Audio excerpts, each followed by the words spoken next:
1절 보십시다. 너희 중에 다툼이 어디로부터 나느냐? 너희 지체 중에서 싸우는 정욕으로부터 나는 것이 아니냐? 싸움은 좀 큰 덩치예요. 전쟁이 있고 전투가 있잖아요.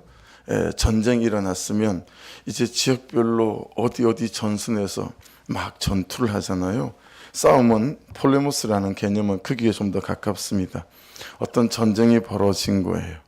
어떤 싸움이 벌어진 거죠. 다툼은 마케라고 하는데 이건 이제 실제적인 전투예요.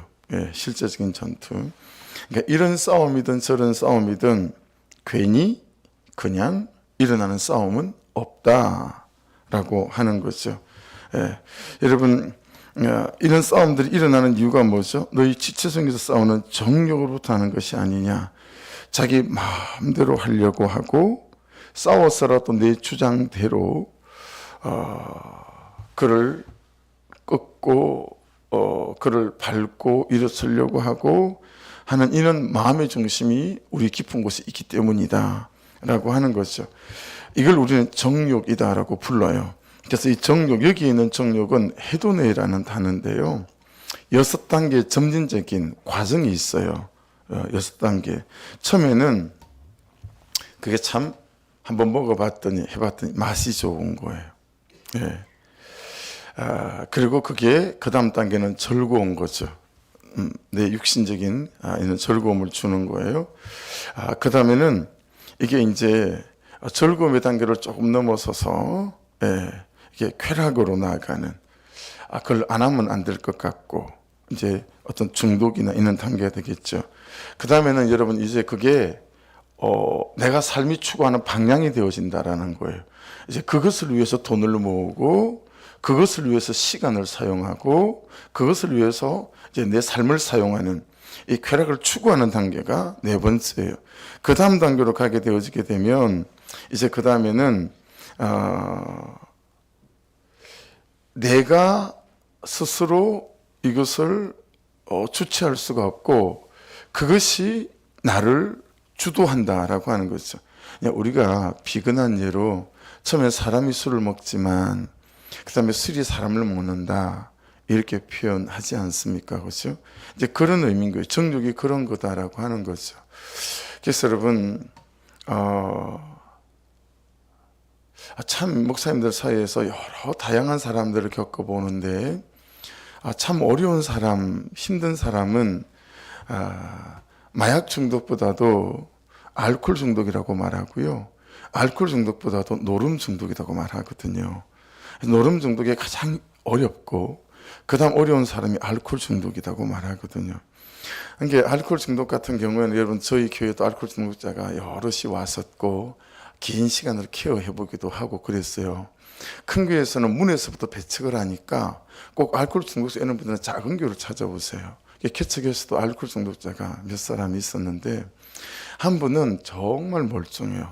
똑같아요 나랑. 근데 그게 한 3개월, 2개월 지나면 그냥 어쩌다가 한 번 술잔을 딱 입에 대잖아요. 그러면 일주일 내내 그냥 지쳐서 앉아서 쓰러질 때까지 마셔요. 앉아서 쓰러질 때까지. 일주일 또는 10일. 근데 이 사람 몸이 일주일을 못 버텨요. 일주일 동안 눈만 뜨면 술을 계속 먹는 거예요. 눈만 뜨면 술을 계속 먹는 거예요. 그러니까 주체가 안 되는 거죠. 그리고 이제 또 시름시름 앓는 거예요. 근데 겨울에 갑자기 이분 발걸음이 끊어졌어요. 그리고 어떤 방법이 없는 거예요. 동사무소 어떻게 해가지고 한 달에 30만 원씩 이제 구제비를 받을 수 있도록 막 이런 것도 하고 주민등록도 만들고 막 이랬단 말이죠. 근데 다른 또 알코올 중독자는 그런 것도 잘 되지도 않아요. 봄에 다른 이제 노숙자를 우리 교회 찾아오는 분을 만났는데 목사님 아시죠? 그래요. 뭐요? 그랬더니 그 사람이 겨울에 이 추운 겨울날 있잖아 한참 추웠을 때 우리 앞 몇 주 한 두어 주 전에 그럴 때 있잖아요. 그런 날 계속 이제 술 먹는 주기가 됐던 거죠. 그리고 일주일 동안 술을 먹고 길바닥에 그냥 쓰러져 동사에서 죽은 거예요. 그러니까 여러분 정욕이라고 하는 것이 점진적인 단계가 있다. 이게 이제 제일 뒤에 나가면 오늘 말씀에 이제 9절 10절에 가면 이게 연결이 되어지는데요. 이 점진적인 단계를 거치는 것들이기 때문에 나중에는 내가 나를 주체할 수 없다라고 하는 것이니까 중간에 이걸 어떻게 잘 끊어내느냐라고 하는 것들이 되게 중요하고, 문제는 정욕으로 말미암은 것들은 여러분 내 감정과 욕구와 맞닿아 있는 것이기 때문에 이 부분이 되게 중요한 지점이에요. 내 욕구와 맞닿아 있는 것이기 때문에 혼자서 잘 못한다라고 하는 거예요.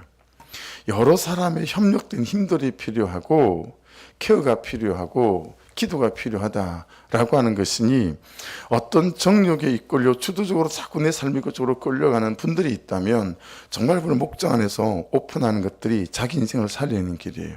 그래서 내가 이러하니 나를 좀 도와주십시오 라고 하는 거죠. 그래서 여러분 요번에는 그분이 안 하셨던데 거의 그분이 많이 하세요. 여러분 장신대는 신학교 중에서 요즘은 이제 덜해졌어요. 요즘은 신학교가 대학원이 미달이 많아요. 요즘 목사 안 하려고 하거든요. 근데 장신대는 8년 재수하거나 10년 재수하면 그냥 붙여줘요. 왜냐하면 장신대는 우리나라 장로교 통합 측에 되게 교회가 많잖아요. 몇만 개가 되니까 신학생들이 많이 배출되는 거죠. 그러니까 서로 들어가려고 하니까 경쟁이 심해요. 그래서 여러분 장신대는 3년 4년 재수하는 게 기본이에요. 3년 4년 제 때는 그랬었어요. 근데 10년 재수하면 그냥 붙여줘요. 한 8년에서부터 붙여준대요. 거기 나왔어요. 그리고 우리나라에서 제일 알만한, 지금도 아주 큰 교회고요. 그런 교회, 그냥 강남 한복판에 있는 교회예요. 거기 전도사 끝나고 강도사여서 이제 목사가 되거든요. 장로교회는 강도사인데, 이 사람이 어떤 정욕에 이끌려서 하냐면 그냥 대중교통만 타면 손이 여성들 치마 속으로 들어가는 거예요. 만지고, 그리고 핸드폰으로 막 촬영하고, 백화점 에스컬레이터 올라가다가 그 촬영하다가 그냥 현장에서 잠복 근무하고 있는 경찰에 형사한테 딱 붙잡혔어요. 그래서 이게 MBC 뉴스 데스크에도 나오고 막 이랬다는 거 아니겠어요? 9시 뉴스에. 아니 뭐 발칵 뒤집어져 교회에서 쫓겨났겠죠. 뭐 아는 가족 지인들 다 얼마나 참 수치를 당했겠어요. 이분이 우리들 교회로 온 거예요. 김양기 목사님을 만나서 목사님 저 좀 살고 싶습니다. 그래서 강도사 띄고 평시도 청년으로 우리들 교회에 신앙생활을 다시 시작하게 된 거죠. 목사님 내린 두 가지 처방이 있어요. 한 가지는 아무리 똥차라도 자동차를 한 대를 사라. 그리고 가능하면 이것이 완전히 고쳐질 때까지 그 자동차를 좀 이용하도록 해라. 그리고 꼭 전철이나 대중교통을 사용해야 될 때는 목장에다 전화를 바로 해라. 그래서 이분은요, 그걸 고칠 때까지 어떻게 했냐면, 참 여러분 강도사까지 한 사람인데 수치스럽지 않아요? 자기 집에서 전철을 탈 때 목장에다 카톡을 보내요. 단톡방에다가 저 지금 어디서 서울 어디로 전철을 타야 해요. 그러니 저를 위해서 중부해 주세요. 그럼 이제 단톡방에서 이제 카톡이 훅 쏟아지는 거죠. 그리고 땀을 뻘뻘 흘리면서 그곳에 도착하는 거예요. 잘 도착했어요. 갈 때 다시 카톡 보내겠습니다. 일을 보고 또 갈 때 또 카톡을 보내는 거예요. 여러분 이런 식으로 이분이 이 구렁텅이에서 헤어난 거예요. 지금은 제가 알기로 그곳에서 또 자매를 만나서 결혼도 하고 그런 걸로 알고 있거든요. 뭐 정확한지는 저는 기억이 정확한지는 잘 모르겠는데, 여러분 이 정도로 정욕이 우리를 끌고 가면, 그리고 정욕이 주인되면 힘들다라고 하는 것이니 쉽게 생각하시면 안 되고, 어떻게 중간에서 잘 끊어낼 거냐, 혼자서 욕구와 다 있는 게 때문에 너무 어려운 거예요. 이건 그냥 욕구와 다 있는 거라서 여러분, 해가 어느 날 너무 아름답게만 해도 울컥한다는 거예요. 비가 와도 울컥한다는 거예요. 그러면 그냥 좌석에 쇠가 끌려가다 그냥 여러분 몸이 그냥 간다는 거 아니겠어요? 이게 공동체적으로 얼마나 같이 애쓰고 수고하고 오픈되어져서 정말 하나님 살려주십시오라고 하는 것들이 있지 않으면 이 정욕으로 끌려가는 전륜적인 단계가 있기 때문에 어렵다라고 하는 거죠. 여러분 이건 창세기 3장에서부터 나와요.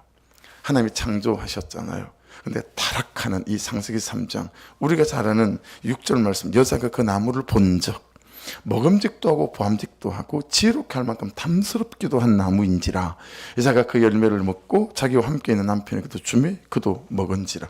이게 본적이라고 하는 거 있잖아요. 그럼 이게 욕구와 다 있다는 뜻이거든요.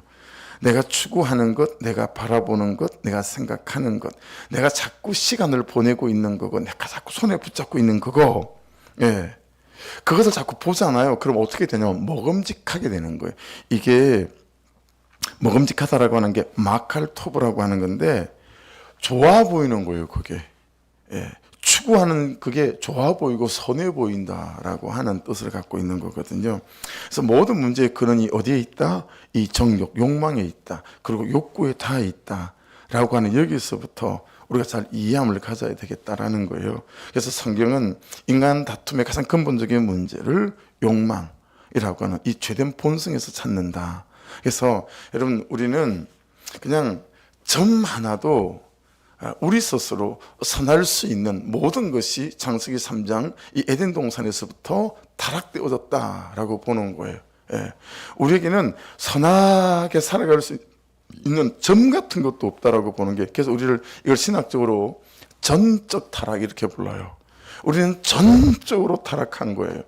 여러분의 성품과 심령과 제 속에 선한 게 요만한 것도 없어요. 완전 부패하고 전적으로 타락된 거예요. 예수 그리스도의 보혈을 아니면 어떤 방법으로도 내 행위나 의지로 내가 나를 깨끗게 하거나 구원할 수 없는 존재예요. 이게 부패한 인간의 본성이다라는, 여기에서부터 우리는 시작하고 출발해야 된다라는 거예요. 그러니 어떻게 우리가 교만할 수 있겠어요, 그렇죠? 교만할 수가 없는 존재다라고 하는 것입니다. 모든 문제의 근원과 또 출발, 뿌리는 어디에 있나? 이게 1절 말씀에 딱 못 박아놓고 있는 거예요. 2절을 보십시오. 너희는 욕심을 내어도 얻지 못하여 살이 나며 시기하여도 능히 취하지 못함으로 다투고 싸우는 도다 까지만 보고요. 그 밑에 너희가 얻지 못하면 구하지 아니하기 때문에 이건 3절과 붙여서 보는 게 오히려 더 맞는 것 같아요. 여러분 2절은 뭐예요? 욕망이, 이 욕구가 죄의 본성이 지배하는 삶의 결과가 뭐냐라는 거예요. 이게 자꾸 방치하고 냅두면 다 그렇게 사는데 뭐 누군 이렇게 안 살아? 이 정도쯤이야. 이렇게 이 욕망에게 나를 맡기고 죄의 본성이 나를 지배하게 되면 어떤 삶의 결과가 도래하는 거예요? 예, 살이 나며. 왜냐하면 욕심을 내도 이걸 갖지 못하는 거예요. 예, 가인이 그랬죠. 야곱의 아들들이 요셉을 그렇게 죽이지 않습니까? 사실은 죽인 거나 진비 없잖아요. 그렇죠? 그래서 정말 죽었다고 생각했기 때문에 여러분 막 양피 묻혀가지고 요셉 옷 가져가가지고 자기 아버지 야곱한테 요셉 죽었어요. 그런 거 아니겠어요? 갖지를 못하니까 어때요? 죽이는 거예요. 네. 이게 여러분 저라고요. 여러분이라고요. 말씀이 그렇게 말씀하고 있는 거예요. 시기하여도 능히 취하지 못함으로 다투고 싸우는 도다. 우리가요, 우리의 죄성 본성에게 쏟고 있는 오해와 착각이 있습니다. 그게 뭐냐면, 에이, 지금은 없어서 그렇지. 모자라서 그렇지. 내가 지금은 좀 낮아서 그렇지. 내가 부유해지고 풍성해지면 이만큼만 되면, 이쯤만 올랐으면 나는 이제 안 그럴 거야. 천만에요. 이 쏟고 있는 거예요. 여러분, 다윗이 밧세바를 범할 때 다윗에게 여자가 없었습니까? 아내가 한 명이었나요? 아니에요. 다윗이 밧세바를 범하고 우리아 장군을 죽였을 때 다윗은 세상을 다 가졌을 때였습니다. 모자라서 그런 게 아니에요. 부족해서 그런 게 아니에요. 이 죄의 본성이 그렇다 이 말이에요. 우리의 전적 타락된 이 인간성 자체가 그렇다라고 하는 거예요. 가난하기 때문에 거짓말이고요. 없어서 그렇다. 순 거짓말이에요. 나봇의 포도원 이야기 여러분 아시죠? 나봇이 대대로 조상으로부터 물려받은 좋은 포도밭이 있었어요. 예루살렘 근처에. 근데 그 당시에 여러분 세상을 다 갖던 사람은 아합 왕 아니었겠어요? 이 나봇의 포도밭을 보고 너무 좋아 보이는 거예요. 여러분 아합에게 포도밭이 없었으냐? 아니에요. 나봇의 포도밭을 빼앗아서 아합이 뭘 쓰고 싶었냐면 자기 채소밭으로 쓰고 싶었어요. 네. 그래서 여러분 끙끙 앓는 거예요. 그러니까 이세벨이 보고 당신 왜 그러냐? 저 나봇의 포도밭 그러니까 아니 당신한테 얼마나 좋은 포도가 많이 나는 포도밭이 많냐? 아니 저거 내 채소밭으로 너무 쓰고 싶어. 그러니까 이세벨이요 왕이 돼갖고 무슨 그런 근심하고 고민을 하냐? 그러고는 여러분 이 나봇이 율법을 어겼다고 죄를 범했다고 거짓 증인 두 사람을 세워가지고요 의도적으로 나봇을 죽이지 않겠어요? 싹 빼앗아가지고 여러분 아합의 채소밭으로 삼았다. 근데 이 대목을 보고 엘리야 선지자에게 하나님의 말씀이 임해요. 야 엘리야야 너 가서 아합하고 이세벨한테 이렇게 말해라. 그 대목이에요. 왕상 21장 19절은 아합 왕에게 하나님께서 엘리야를 통해 하시는 말씀인데요. 너는 그에게 말하여 이르기를 여호와의 말씀이 내가 죽이고 또 빼앗았느냐고 하셨다 하고 또 그에게 이르기를 여호와의 말씀이 개들이 나봇의 피를 핥은 곳에서 개들이 내 피 곧 내 몸의 피도 핥으리라 하였다 하라. 여러분 범죄자니까 무덤에 묻어준 것도 아니고 들판에 던져버렸다라는 얘기예요. 나봇을. 그럼 너 그렇게 죽을 거야. 여러분 이세벨에게는 23절에 이렇게 말씀하세요. 이세벨에게 대하여도 여호와께서 말씀하여 이르시되 개들이 이스라엘 성읍 곁에서 이세벨을 먹을지라. 이세벨은 주도적인 사람이었으니까 그 살점을 개들이 뜯어먹어 들개가 뜯어먹을 거라고 말하거든요. 요대로 됐잖아요. 그렇죠? 요대로 되어졌어요. 여러분 이게 뭐예요? 2절이 말씀하시는 욕망이 죄의 본성이 우리에게 덤벼들 때 그대로 방치하고 냅두면 그것들이 우리를 지배했을 때 우리 인생의 결론이 우리의 삶의 결론이 이와 같을 거다라고 말씀해 주고 있는 것이니까 정말 우리에게 경각심이 필요한 거죠. 자, 2절은 2절 마지막에는 3절을 붙여서 보겠습니다. 너희가 얻지 못함은 구하지 아니하기 때문이요 구하여도 받지 못함은 정욕으로 쓰려고 잘못 구하기 때문이라. 그렇게 말씀합니다. 여러분 한 장면을 좀 보고 넘어갈게요. 사도행전 2장 44절로 45절 그 장면을 보고 넘어갈게요. 믿는 사람이 다 함께 있어 모든 물건을 서로 통용하고 또 재산과 소유를 팔아 각 사람의 필요를 따라 나눠주며.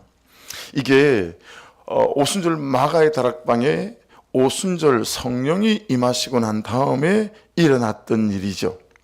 막 밭을 가진 사람, 집을 가진 사람, 재산을 가진 사람들이 이걸 팔아서 여러분 막 서로 나눠주고 그리고 가난한 자를 채우고 막 이런 일들이 막 일어나기 시작했다라고 하는 거죠. 여러분 마르크스나 레닌이 이 공산주의 이론을 만들어낸 마르크스는 여러분 유대인이에요. 유대인. 유대인의 자손이거든요. 그리고 레닌의 어머니가 집사님이다. 뭐 이런 얘기가 있어요. 교회에.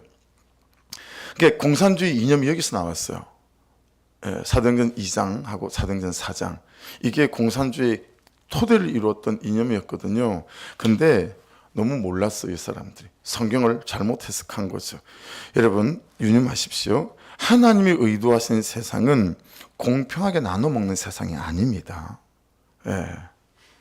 왜냐하면 그렇게 되질 않아요. 사람의 순종과 태도에 따라서 삶은 전혀 다르게 달라질 수 있기 때문에. 그렇죠? 그래서 여러분 공산주의가 망한 이유가 뭐겠어요? 공동농장에서 같이 일하고 같이 나눠주면서 저들이 배고프게 된 거 아니겠어요? 이게 성경적 방법이 아니라는 거예요. 여러분 하나님이 세상을 통치하는 방법은 뭐냐면 흘러가게 하는 것입니다. 흘러가게 하는 거. 먼저 가진 자가 아직 가지지 못한 자에게 흘려보내는 거예요. 먼저 이룬 자가 아직 이루지 못한 자들에게 흘러가게 하는 거예요. 아시겠죠? 내가 가진 소유와 내가 가진 재능을 누군가를 위해서 흘러가게 하는 거예요. 이게 하나님이 세상을 통치하시는 방법이세요. 그러니 건강만 있어도 이건 누군가에게 흘려보내야 되는 하나님이 내게 주신 은사요, 선물이요, 능력이에요. 남이보다 좀 더 잘 배웠던가 남보다 조금 더 성실하든가 이런 사람들이 있잖아요. 그 성실함 자체가 누군가에게 흘려보내야 될 거라는 거예요. 근데 우리는 어떻게 해요? 내가 가진 것으로 다른 사람을 판단해요. 그렇죠? 아유 저거 저렇게 게을러 터지니까 저렇게 천박하게 가난하게 살지 이런단 말이에요. 여러분 정말 눈만 끔뻑할 수 있는 그는 여러분 건강만 있어도요 이건 다른 사람에게 흘려보내라고 하나님이 주신 거다라고 하는 것이죠. 그래서 그리스도인의 또 다른 이름이 뭐예요? 청지기입니다. 청지기. 그렇죠? 다만 잠시 하나님께서 하나님의 것을 세상에 사는 동안 이 영혼 구원을 위해서 구속사 안에서 흘려보내라고 흘려보내는 자로 세우신 거다 라고 하는 거죠. 여러분과 저는 흘려보내는 자로 세운 거예요. 그런데 우리는 복음을 갖고 있는데 복음을 흘려보내지 않잖아요. 그렇죠? 삶이 부끄럽다고. 아니 여러분, 얼마나 돼야 여러분과 제 삶이 안 부끄럽겠어요? 평생 부끄러울 거예요. 그냥 인정하시면 돼요. 제가 정말 예수가 있고 복음이 있는데요, 근데 제 삶이 참 안 돼요. 내가 너무 부끄럽지만 그럼에도 불구하고 예수님은 이런 나를 사랑하시고 이런 나를 우리 하나님은 더 용서하시고 이끌어 가시는 이 복음이 너무 좋아서 소개하고 싶어. 이러면 되지 않겠어요? 예. 내 사는 삶이 부끄러워서 복음을 전할 수 없대. 여러분과 제 사는 삶은 주님 앞에서는 그날까지 부끄러울 거예요. 언제 우리가 완전해지겠어요? 이 생명 얻는 복음을 갖고 있는데 흘려보내지 않아요. 그러니 무엇을 흘려보내겠습니까? 복음을 흘려보내는데 돈이 듭니까? 뭐가 듭니까? 복음도 흘려보내지 않으니 내 재정은 얼마나 아까울까요? 내 수고와 열정은 얼마나 아까울까요? 예. 너무너무 우리는 아까워하는 거죠. 흘려보내지 않습니다. 여러분, 사도행전 2장 44절, 45절을 잘 보시면 공평한 게 하신 게 아니죠. 흘러가게 하신 거예요. 집을 가진 자가, 자기 땅을 가진 자가, 자기 밭을 가진 자가 팔아서 세상 속에 흘러가게 하는 거죠. 그래서 그 흘려받는 자로 하여금 무슨 고백을 하게 만드는 거예요? 하나님은 하나님이십니다. 복음은 복음이십니다. 이 고백을 하게 만든다라고 하는 것이죠. 그래서 제발 그렇게 싸워서 뺏지 말고 하나님께 구해라, 그렇게 말씀하시는 거예요. 예, 구해라. 그를 마음을 구하고 그런 은혜를 구하고 구하라는 거예요. 왜 기도하지 않습니까? 왜 하나님께 구하지 않습니까? 라고 물어보면 기도해도 구해도 안 주세요 라고 말한다는 거예요. 많은 사람이. 근데 여러분, 말씀은 안 주시는 이유를 뭐라고 말씀하시죠? 내 욕구를 충족시키는 것 외에는, 내 은행의 계좌를 빡빡 채워가는 것 외에는, 내 창고에 쌀을 가득하게 만드는 것 외에는 구하는 법이 없다라는 거예요. 두 개가 있었어요. 하나님, 하나는 자식 새끼들 먹이고 교육시켜야 되니까 하고 하나는 흘려보내요. 근데 하나님, 저 사람 더 많이 흘려보내고 싶어요. 하나님, 흘려보낼 수 있는 인생 되게 해주세요. 그런 기도가 아니고, 하나님, 저는 두 개인데 쟤는 전 하나밖에 없어요. 저도 쟤처럼 두 개 되게 해주세요. 하나님, 두 개 됐더니 그 다음에는 누가 보여요? 세 개 가진 사람이 보여요. 하나님, 쟤는 세 개인데 나는 두 개예요. 쟤는 새벽 예배도 안 하는데 쟤는 세 개고 저는 왜 두 개예요? 저는 새벽 예배까지 하잖아요. 저는 네 개로 채워주세요. 이게 여러분 성도의 그리스도의 신앙생활이고 기도생활이다라고 하는 거죠. 야, 네가 구했는데 안 주시는 이유는 네 삶을 돌아봐야 된다, 그 말씀하고 있는 거 아니겠습니까? 정말 내 삶은 하나님의 의와 하나님의 기쁨을 추구하는 삶인가? 라고 하는 거예요. 여러분, 인간의 문제는요, 무엇을 해야 하는지 모르지 않습니다. 다만 알면서도 되지 않을 뿐인 거거든요. 그래서 우리는 기도해야 된다라는 거예요. 이해되시죠? 무엇을 해야 되는지 너무 잘 알아요. 근데 알면서도 안 되는 것 뿐이거든요. 그래서 기도하려는 거예요. 그래서 이 아는 것을 살아낼 수 있도록 기도해서 그분의 마음과 그분의 은혜를 공급받아라 라고 하는 것이죠. 꼭 해야 하는 일, 하나님이 시키시는 일은 제쳐두고 내가 하고 싶은 일을 하고 내가 가고 싶은 인생을 우리는 간다라는 거예요. 그게 시간을 쓰고 열정을 쓰고 관심을 주고 심지어 그것을 위해서 기도까지 동원한다라는 거예요. 맞죠? 그렇죠? 내가 하고 싶은 것을 위해서 기도까지 동원해요.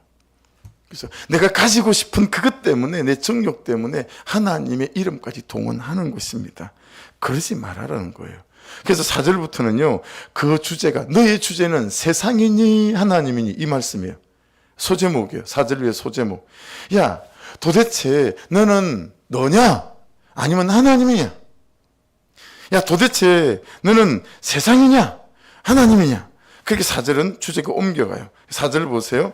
가늠한 여인들아, 세상과 벗된 것이 하나님과 원수됨을 알지 못하느냐. 그런즉 누구든지 세상과 벗이되고자 하는 자는 스스로 하나님과 원수되는 것이니라. 여기에 가늠한 여인들이 있죠. 이건 진짜 가늠한 여인을 말하는 게 아닙니다. 당대의 교회를 말하는 거예요. 하나님의 공동체를 말하는 거예요. 우리 교회일 수도 있고요. 여러분의 목장일 수도 있어요. 이게 지금 가늠한 여인들을 지칭하는 것입니다. 이 말씀을 받아보는 모든 그리스도인들이라고 해석하면 맞습니다. 그래서 이 간음은 육체적인 간음일 수도 있지만 영적인 간음, 마음의 간음, 감정의 간음, 무엇보다 추구의 간음이에요. 추구. 내가 추구하는 것이 하나님은 없어. 말씀은 없어. 오로지 나밖에 없어. 이 추구의 간음, 이걸 말하는 거예요. 무엇을 추구하는데 삶을 사는데 내가요, 여러분이 하나님의 뜻 있는 게 없는 거예요. 하나님의 계획 있는 게 없는 거예요. 어디 가십니까? 어디 갑니다. 왜 갑니까? 하나님이 말씀하셨어요. 이런 게 없다라는 거예요. 뭐 하십니까? 이거 합니다. 왜 하십니까? 하나님이 감동 주셨어요. 이런 게 없다라는 거예요. 아니, 그 돈도 안 되고 사람들이 알아주지도 않는 그것을 왜 하십니까? 하나님이 원하셔서요. 하나님 기쁘시게 해드리고 싶었어요. 그냥 저는 제 삶이 하나님의 기쁨이 되고 싶었어요. 너희들에게 이런 추구가 있니? 야, 너는 세상이니 하나님이니? 너는 너니 하나님이니?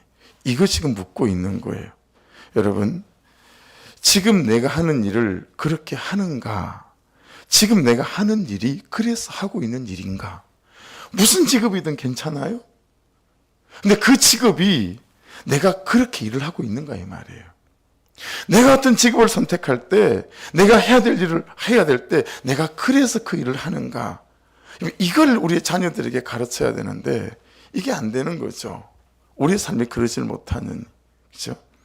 이유가, 동기가, 목적이 하나님인가 나의 정욕인가? 여러분, 이 고멜, 호세아서에 나오는 고멜은 우리잖아요. 그리고 호세아는 하나님 아닙니까? 맨날 또 다른 남자랑 바람피고 또 다른 남자랑 바람피고 또 됐고 심지어는 돈 주고 사오라 그러잖아요. 창녀 같은 삶을 사는데, 그러니 여러분 고멜 입장에서는 얼마나 행복하겠어요. 맨날 자기를 받아내주고 창녀처럼 사는데도 또 다른 남자 아이를 가졌는데도 또 집에 아내로 받아들이니 고멜 입장에서는 얼마나 행복하겠어요. 그렇죠? 그렇지만 여러분 호세아 입장에서는 어땠을까? 얼마나 그 인생이 고달팠겠어요. 얼마나 고달팠겠어요. 하나님, 전 왜 이렇게 살아야 합니까? 여러분, 그런 말 할 수 있지 않겠어요? 그렇죠? 여러분, 우리는 안 되면 하나님이 어디 있느냐고 그래요. 잘 되잖아요. 내가 열심히 살아서 그렇다고 그래요. 이게 우리의 본성 아니겠어요?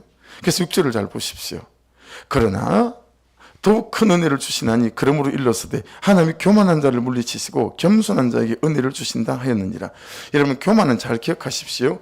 후릴의 파돈스라고 하는데 남들 위로 자기 모습을 드러내는 이런 뜻입니다. 남들 위로 자기 모습을 드러내는. 사진 찍을 때 어떻게 하세요? 그냥 뒤에 숨는 분들이 있잖아요. 그죠? 근데 또 어떤 분들은 어때요? 막 그날에 강사 옆에 막 가서 빨리 서려고 하고, 어떤 때는 어떻게 해요? 뒤꿈치를 이렇게 들어가지고 막 얼굴이라도 나오게끔 하려고 있는 거 있잖아요. 교만이 그런 거는 남들 위로 자기 모습을 드러내려고 하는 거. 여러분, 대부분의 사람들은요, 사람뿐만 아니고 하나님 위로 자기를 드러내려고 한다는 거죠. 그래서 겸손은 반대적으로 타페이노스라고 하는데 나를 하나님께 내어드리는 것이라는 뜻을 갖고 있습니다. 성품적인 겸손을 말하는 게 아닙니다. 그래서 여러분 어떤 말이 할 수 있을까요? 하나님이 하셨습니다. 하나님이 하십니다. 하나님이 하실 것입니다. 네, 네. 여러분, 이거는 우리의 신앙적 겸손이 아닙니다. 이건 사실입니다. 할렐루야. 하나님이 하나님이라는 사실을 인정하는 것이 겸손이지, 내가 한 것을 하나님이 하신 것이라고 인간적으로 배려하고 겸양을 부리는 게 겸손이 아니다 이 말이에요. 예, 아니다. 7절 위에는 소제목을 그렇게 달아놓고 묵상하십시오. 새 삶을 위한 명령이 4가지가 나옵니다. 새 삶을 위한 명령. 자, 첫 번째는 뭐예요? 하나님께 복종하래요. 두 번째는 뭐예요? 마귀를 대적하래요. 8절에 보십시오. 세 번째, 하나님을 가까이 하래요.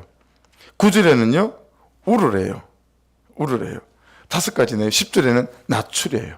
이 5가지가 새로운 삶을 위한 명령입니다. 이 5가지. 예, 복종해라. 여러분, 이히포타소는 말씀 아래 나를 두는 겁니다. 말씀 아래 나를 두는 거. 자, 데스카의 개념이 되게 중요한 것 같고, 가까이 하라 개념도 되게 중요한 것 같아요. 여러분, 데스카라, 우리 안티라고 부르잖아요. 그 단어가 여기서 왔어요. 안디스템이라는 단어거든요. 이건 거절하는 거예요. 거역하는 거예요. 반대하는 거예요. 옛날에는 전쟁을 치를 때 어떻게 했어요? 성벽을 쌓았죠. 요즘은 어떻게 할까요? 요즘은 레이더예요, 레이더. 방공시설. 레이더로 살피는 거예요. 예. 그러고 난 다음에 요격하죠. 미사일을 쏴서 요격하는 거예요. 우리나라 국토에 들어오기 전에.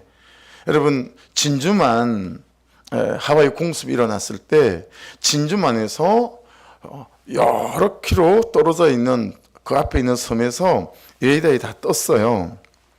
그래서 사병이 보고 장교를 불렀다는 거 아니겠어요? 야, 이거 뭔가 많은 막 배들, 막 비행기들이 막 날라오고 있어요. 근데 너무 많으니까 여러분, 이 장교가 야, 이거 레이더가 고장났거나 문제가 있는 거다. 이런 일이 일어날 수 없다. 무시했잖아요. 보고하지 않았어요. 그리고 여러분, 진주만이 그렇게 공습을 당한 거죠. 그러니까 여러분, 이 대적하라에서 되게 중요한 건 뭐냐면 이건 무시하면 안 된다라는 거예요. 이건 이제 대적하는 거는 방어거든요. 방어. 하나님을 가까이 하라는 공격이고요. 그래서 대적하는 거는 방어적인 개념이에요. 그러니까 여러분, 거절 리스트를 좀 써보셔야 됩니다. 안 해야 할 거, 끊어야 할 거, 버려야 할 거. 내가 하고 있는 것들을 쭉 쓰시고 시간 사용을 쑥 쓰시고 난 다음에 내가 안 해야 될 거, 버려야 될 거, 끊어야 될 거. 왜냐하면 이건 방어적인 것이기 때문입니다. 마귀에게 큰 소리로 야, 이건 안 돼라고 외치라는 것이고요. 하나님께는 조용히 예라고 말씀하라는 거예요. 8절을 보십시오. 하나님을 가까이 하라. 그래야 너희를 가까이 하시리라. 앵기조인데 이거는 공격하는 거예요. 나아가라라는 뜻이니까. 그래서 이거는 내가 해야 될 게 뭐냐, 하나님을 가까이 하기 위해서 내가 해야 될 게 뭐냐, 이 개념으로 여러분이 접근하시게 되면 오늘 말씀 안에서 마귀를 대적하는 것은 방어적인 건데 어떻게 해야 되고, 하나님을 가까이 하라는 공격적인 거예요. 하나님께 나아가야 되는 거니까 여기에서 내가 나아갈 것은 뭘 해야 되지? 이런 것들을 보시게 되면 우리의 적용점이 잡힐 수 있을 것 같습니다. 기도하겠습니다. 말씀 붙잡고 기도하시면서 하나님, 오늘도 말씀 안에서 깨닫게 하시고 또 간섭해 주셔서 아버지, 정말 이 삶이라고 하는 싸움 안에서 흘려보내는 인생으로 세워질 수 있도록 날마다 마귀는 대적하고 하나님을 가까이 하는 인생으로 세워 주옵소서. 박명호 씨 깨어날 수 있도록 여러분, 이 아침에도 꼭 이름 불러가며 그 영혼을 위해서 또 기도해 주시고, 왜냐하면 박명호 씨가 또 복음을 정확하게 좀 듣고, 복음을 정확하게 듣고 그가 예수 그리스도 영접하고 그리고 하나님 나라로 가야 되지 않겠습니까? 그렇죠? 그 일이 일어날 수 있도록 하는 간섭하여 주옵소서. 우리 주여 한번 부르고 기도 시작하십시다. 주여!